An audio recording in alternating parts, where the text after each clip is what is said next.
Usa ka travel agency sa Misamis Oriental nga nagpahigayon og overseas employment recruitment gironda sa Department of Migrant Workers o Kapulisan. Ang detalye sa report ni James Paulo Yap, exclusive.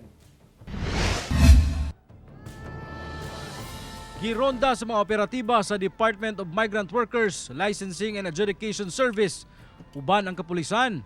Kining Travel and Tours Agency sa Barangay Poblasyon, Initao, Misamis Oriental, pasado alas 10 sa buntag, adlawng Martes.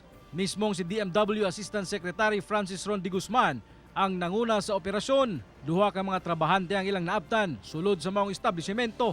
Dihang gipangitaan og mga dokumento, wala kini napakita. They're operating as a recruitment agency without the license. So yun yung ano natin. So, yung pinaka-violation? Yeah, that's a violation kasi malinaw naman.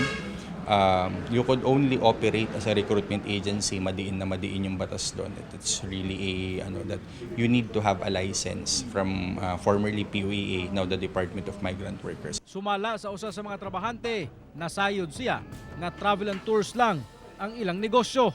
Apan igo lang sab kuno sila mitabang sa mga miduol aron magpatabang nga makakuha og trabaho abroad. If ever napoy kanang about sa mo consult sa mo about abroad like that. So pod kanang mo nang usahay mag-offer gud mi nga naay nga nila nga mo Oo, nami help. Kung naaray mo inquire. Gipasabot sa DMW nga bawal ang pagsilbing middleman sa usa ka OFW ug recruitment agency. Bawal sab kuno ang pagpangolekta og placement fee ug processing fee kung dili otorisado. Sa Republic Act 8042, mere referral. Kung wala kang license or authority from the DMW to engage in any recruitment activity, kagaya nung pagre-recruit o pangungumbinsi, di ba?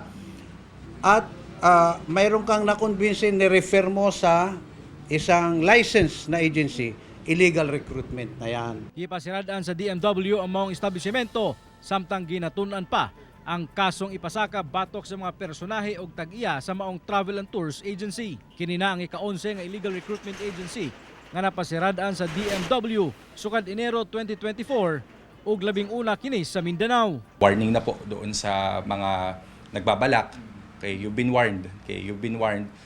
Tigil-tigilan na po natin kasi we're out to get you. Kauban si Makoy Sempron sa kamera. Ako si James Paulo Yap para sa One Mindanao.